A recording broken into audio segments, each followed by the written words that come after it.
नतीजा ये हुआ कि पूरी तैयारी की गई और थाने का घेराव और सीओ कार्यालय के घेराव की बात आ गई।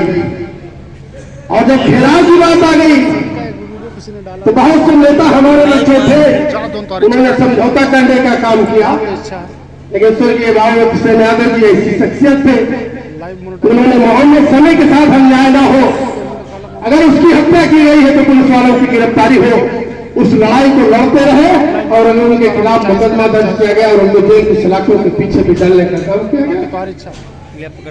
और जब जेल चले गए स्वर्गीय बाबू जी को हम लोगों ने किसी तरीके से लड़ करके यहां से लेकर हाईकोर्ट तक बहुत बड़ी बड़ी लड़ाइयां लड़नी पड़ी। और जब वो लड़ाइयां लड़ी गई तो यहां पीपी मिश्रा साहब, पुलिस प्रशासन के लोग उनका ट्रांसफर करवा दिए थे नैनी जेल में। और जब नैनी जेल में चले गए तो केवल एक मुकदमा उस समय उनके ऊपर था और एक मुकदमा और बाद में लिखा गया था, 2 मुकदमे थे।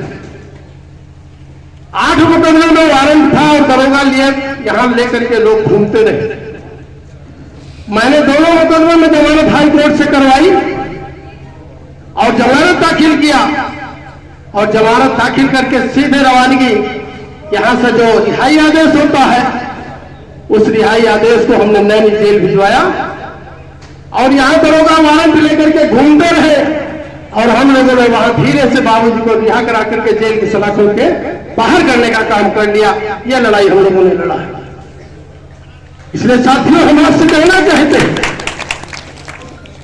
इसमें वो लोग सारे दरोगा सस्पेंड कराए गए और उस दौरान हुआ क्या था कि 1 दर्जन मुकदमे बाबूजी के खिलाफ दर्ज कराए गए, आधा दर्जन मुकदमा हमारे खिलाफ दर्ज कराया गया। समय कार्य ऐसे थे, उनको ये मालूम था कि कहीं न कहीं जिस परिवार के साथ इन लोगों के साथ ज्यादती हो रही है, प्रशासन के लोग ज्यादती करने का काम कर रहे हैं, वहां से हम लोगों को हमेशा इसके ऑर्डर गिरफ्तारी पर रोक लगती रही। नतीजा ये हुआ कि चुनाव आ गया 2002 का और बाबूजी को जिला बदल किया गया। माननीय नेताजी मुलायम सिंह यादव जी ने हमको मिल्कीपुर से टिकट पहली बार देने का काम किया और जब टिकट मिला तो आपने सब लोग लड़ने का काम कर रहे थे, बहादुरी से इस इलाके में उस लड़ाई को लड़ा आपने। लेकिन प्रशासन ने क्या किया, 15 से 20 लोगों को 2002 में 151 में जेल की सलाखों के पीछे भेजने का काम किया है और 151 लोग जेल चले गए। गांव में किसी को प्रचार करने के लिए, गाड़ियों को जाने के लिए मौका नहीं दिया गया। सारा अन्याय प्रशासन करता रहा। एक तरफ प्रशासन अन्याय कर रहा था, दूसरी तरफ बाबूजी जिले के बाहर थे, लेकिन लोगों से टेलीफोनिक संपर्क करने का काम वो लगातार करते रहे। और जब टेलीफोनिक संपर्क उन्होंने किया तो हम लोग इलाके में प्रचार करते रहे। यहां से डीएम साहब ने आदेश लगा कि आनंद सेन के खिलाफ मुकदमे दर्ज है, उनकी गिरफ्तारी होनी चाहिए। चुनाव आयोग से उन्होंने परमिशन मांग ली। हमने चुनाव आयोग को पूरी परमिशन के संबंध में जब परमिशन मांगी गई तो पूरे हालात से उसको अवगत कराने का काम किया और चुनाव आयोग जब अवगत हो गया तो उस समय जो लोग चुनाव लड़ रहे थे, यहां बड़े बड़े माफिया थे, यहां पर बबलू सिंह लड़ रहे थे, यहां पर अभय सिंह चुनाव लड़ रहे थे, मेरा नाम भी माफिया में आया। चुनाव आयोग का आदेश हुआ कि अगर इन लोगों की गिरफ्तारी कर ली जाएगी जो दूसरे माफिया लोग लड़ रहे हैं, इसके बाद ही आनंद सेन की गिरफ्तारी होगी, तब तक इनकी गिरफ्तारी नहीं हो सकती है। चुनाव आयोग का फैसला। और आपने तो बहादुरी दिखाई। मिल्कीपुर की बहादुर जो जनता है, जो लोग हैं, उनको तो हम लोग हमेशा सलाम करते रहेंगे। उनकी जो हालात है, जिन परिस्थितियों से उन्होंने लड़ना सीखा है और जिस तरीके से उन्होंने संघर्ष करना सीखा है, ये अपने आप में फैजाबाद में ही नहीं पूरे प्रदेश में एक मिसाल है। मिर्चीपुर बहादुर जनता है, इसकी बहादुरी का काम हो सकती है। इसलिए साथियों, हम आपसे कहना चाहते हैं कि 2002 के चुनाव को आपने लड़ा, लोगों ने वोट नहीं डालने दिया, एजेंट बनने नहीं दिया। अगर बहादुर इसलिए हो आप कि आपने अपना वोट भी डाला। मतगणना के दौरान बहुत हमले करने की कोशिश की गई और यह भी कोशिश की गई कि लाठीचार्ज करा करके इनको हराने का काम किया जाए।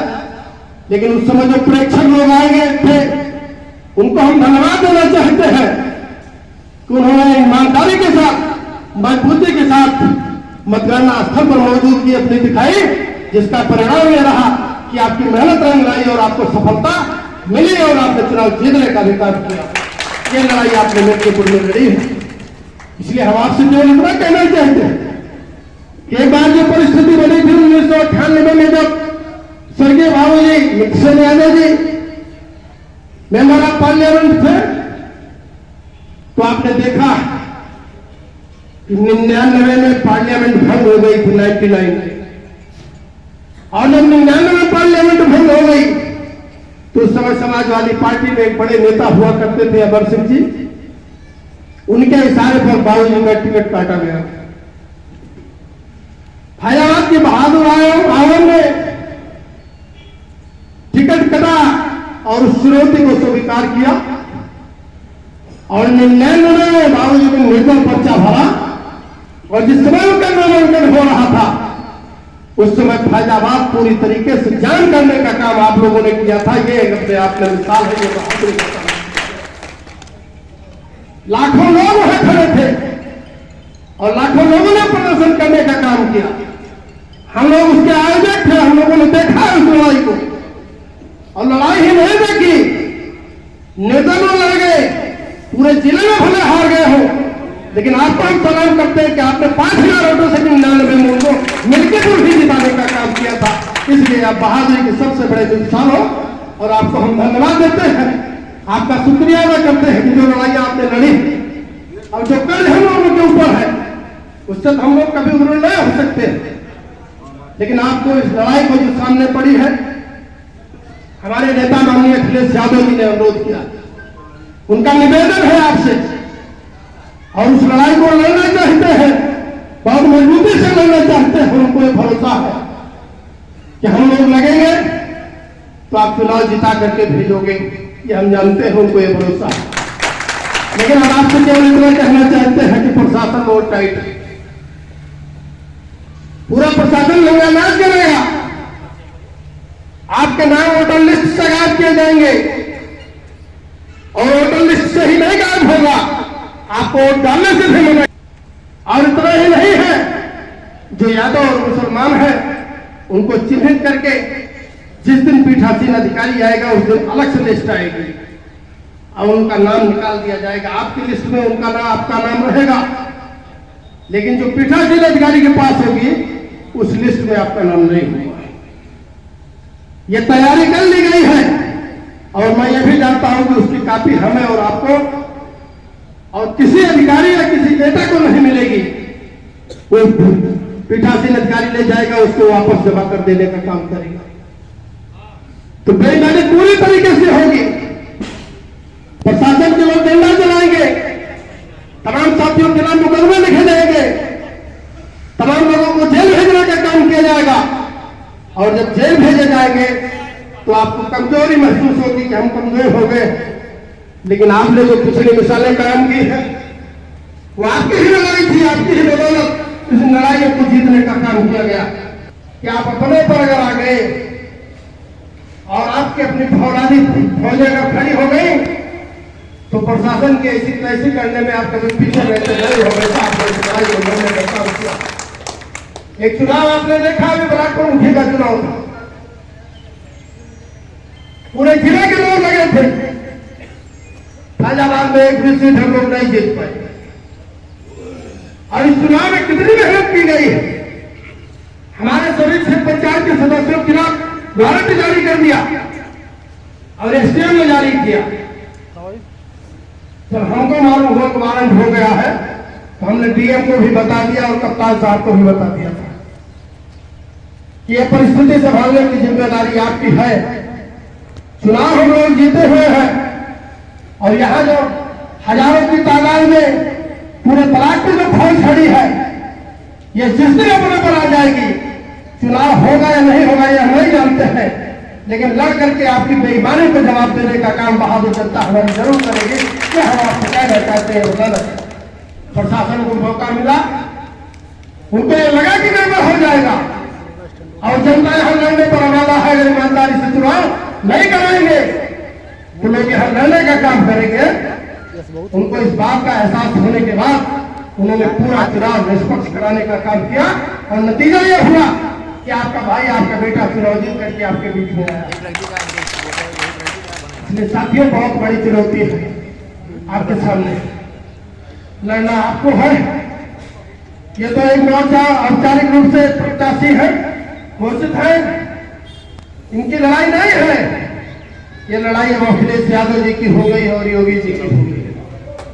और मैं जानता हूं कि जिस दिन आप बहादुरी से लड़ने का काम करोगे, उस दिन निश्चित तौर पर फैजाबाद में मिल की कुर्सी आप जीतने का काम जरूर करोगे। हमें भरोसा है और हमें पूरी उम्मीद है। इसलिए सारी चुनौतियों को आप स्वीकार करने का काम करिए और चुनौतियों को स्वीकार करते हुए इस लड़ाई को लड़िए। हमारे नेता माननीय अखिलेश यादव जी आएंगे, आपको अपना संदेश देने का काम करेंगे और आपसे निवेदन भी करने का काम करेंगे। आप उसकी बात को सुन करके गंभीर हो जाइएगा, क्योंकि इस देश में जो हालात हैं, जो परिस्थितियां हैं, चाहे आपकी नौकरी का सवाल हो, चाहे आपकी पढ़ाई का सवाल हो, चाहे सिंचाई का सवाल हो, चाहे दवाई का सवाल हो, कहीं आपको हक नहीं मिल रहा है, कहीं आपको इंसाफ नहीं मिल रहा है।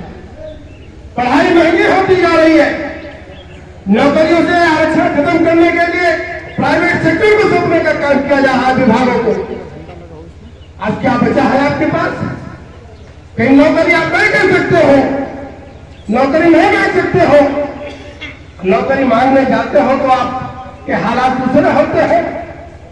और जब परिक्रमा से करने चले जाओगे, कांवड़ यात्रा निकालने का काम करोगे, गांजा और भांग पीने का काम करोगे, तो आपके ऊपर हेलीकॉप्टर से भूत बरसाया जाता है। और जब आप लखनऊ में नौकरी मांगने जाते हैं, वहां पर वसूल करने का काम करोगे, तो आपकी खोपड़ी पर लाठी बरसाने का काम यही सरकार करती है। इसलिए आपको सचेत होने की आवश्यकता है, इसलिए परिवर्तन की आवश्यकता है, बदलाव लाने की आवश्यकता है। ये चुनाव से सरकार नहीं बनेगी और न सरकार गिरेगी, लेकिन सरकार, अगर आपने चुनाव जिता दिया तो ये सरकार हिल जाएगी, इसकी नींव हिल जाएगी और 27 में आपको बहुत बड़ा मौका मिलेगा और आपको तो सम्मान मिलेगा पूरे देश में। आज चले जाइए भारतीय जनता पार्टी कार्यालय में, आज चले जाइए और दूसरी जगह दिल्ली में चले जाइए। दिल्ली के चुनाव की चर्चा कम, मिल्कीपुर के चुनाव की चर्चा ज्यादा, और इसलिए चर्चा ज्यादा है क्योंकि आपकी बहादुरी की मिसालें हैं बहुत सी, इसलिए वो आप लोगों को याद करने का काम कर रहे हैं। हमारा आपसे अनुरोध है कि आप मजबूती से लड़ाई को लड़ दीजिए, जहां जरूरत पड़ेगी आपका ये बेटा, आपका भाई आपके साथ हमेशा कंधे से कंधा मिलाकर खड़ा होगा। बहुत बहुत धन्यवाद।